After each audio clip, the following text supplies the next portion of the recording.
ओम श्री रामचंद्राय नमः। ओम श्री हनुमते नमः। बोलो शंकर भगवान की जय। बोलो प्रभु रामचंद्र की जय। बोलो पवन सुत हनुमान की जय। ओ श्री गणेशाय नमो नमः। हमारे काफी श्रोताओं का कमेंट्स आया है कि भाई शास्त्री जी, आप थोड़ा भगवान श्री राम जी का और मैया जानकी भैया लक्ष्मण जी का वनवास का थोड़ा प्रसंग आप सुना दिया करें, हमें बड़ा ही अच्छा लगता है। आप लोगों ने जो प्रसंग का डिमांड की है, सबसे पहले तो हम आप लोगों से यही कहना चाहूँगा कि राम कथा के मार्मिक प्रसंग वीडियो के माध्यम से आपको मिलते रहेंगे। इसके लिए हमारे चैनल को लाइक और सब्सक्राइब कर लें ताकि ये वीडियो आप तक पहुंचते रहें और एक से एक सुंदर राम कथा के प्रसंग आप तक पहुंचते रहें। आइए हम आपको लेकर चलते हैं बहुत ही सुंदर पावन स्थल पर। भगवान श्री राम जी का 14 वर्ष का वनवास जब हुआ तो भगवान श्री राम जी चित्रकूट पर्वत पर निवास के लिए पहुंचे। चित्रकूट पर्वत बहुत ही चित्रकूट चिंता हरण। संसार में चिंता का हरण करने वाला अगर कोई स्थान है तो वो चित्रकूट पर्वत है।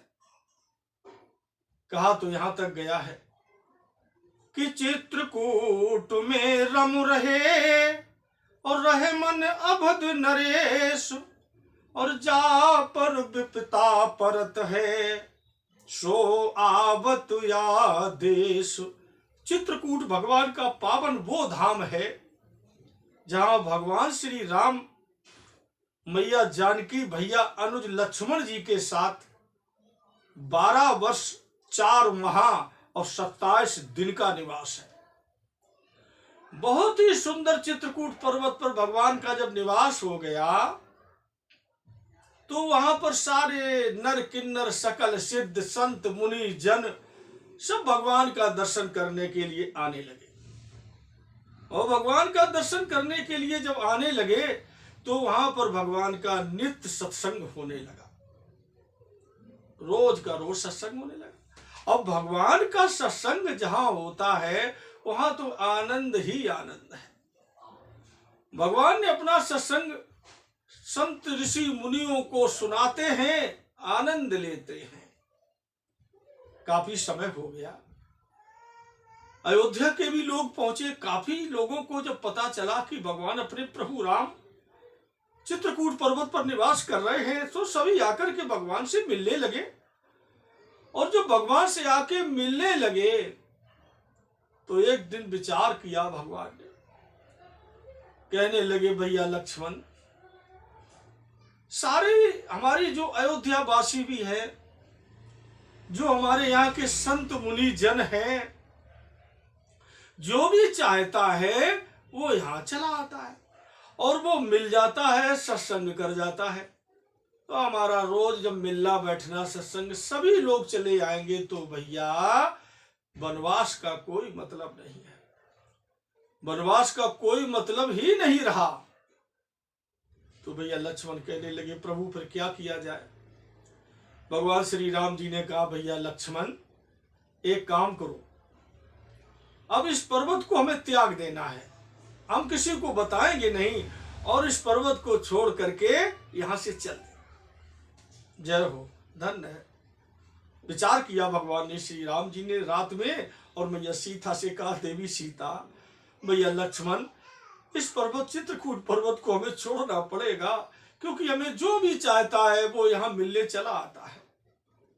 चित्रकूट पर्वत को भगवान श्री राम जी ने आज छोड़ा है। तो जैसे ही आप जो हमारे भाई बंद, जो हमारे कथा के श्रोताओं जो चित्रकूट गए हैं, उन्होंने देखा है मध्य प्रदेश सरकार है चित्रकूट कामतानाथ जी के पर्वत से थोड़ा आप आगे बढ़ेंगे तो एक बहुत सुंदर सा स्थान है स्फटिक शिला। जैसे ही भगवान ने वहां सीता जी के साथ मैया भैया लक्ष्मण जी के साथ चित्रकूट पर्वत को छोड़ा है, हमारे श्री रामचरितमानस ग्रंथ में बहुत ही सुंदर लिखा है कि सकल मुनन ओकर विदा कराई और सीता सहे तो चले दो भाई। सकल ऋषि मुनियों को विदा कराया, बताया कि भैया हमें तो वनवास हुआ है, अगर इस जगह रह करके हमें सभी लोग मिलने आते रहेंगे और सब यहाँ हमसे आए दिन मिलेंगे तो भैया वनवास का कोई मतलब नहीं, वनवास के कारण मुझे तो अकेला रहना है।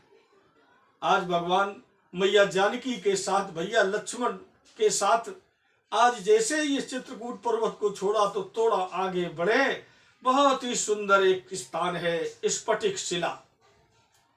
सीता जी कहने लगी प्रभु आज हमारे पैर पता नहीं क्यों दर्द कर रहे हैं, चलने में बड़ा तकलीफ हो रही है, कहीं स्थान थोड़ा विश्राम कर लिया।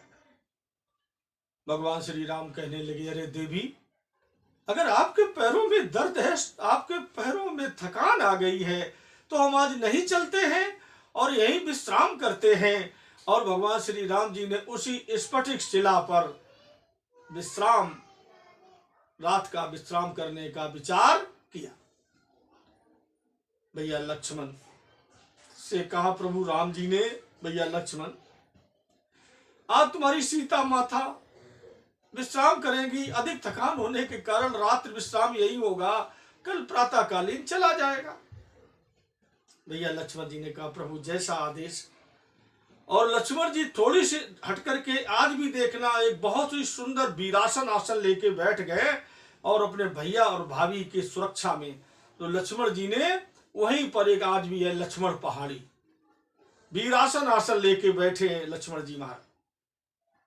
आज भगवान जानते हो, भगवान ने कहा कि सीता जी के पास प्रभु बैठ गए, विचार करने लगी जानकी, मन ही मन पे विचार किया विधाता की कैसे विधान है। मैं जनक पुत्री हूं और दशरथ जी की बहू हूं, मेरे पिता भी राजा हैं और मेरे ससुर भी राजा हैं, दोनों राजाओं का चक्रवर्ती सम्राट होने के बावजूद आज विधि का विधान देखिए, समय की गति को देखिए कि आज करवा चौथ का दिन है और हमारे पास पहनने के लिए एक वस्त्र नहीं है।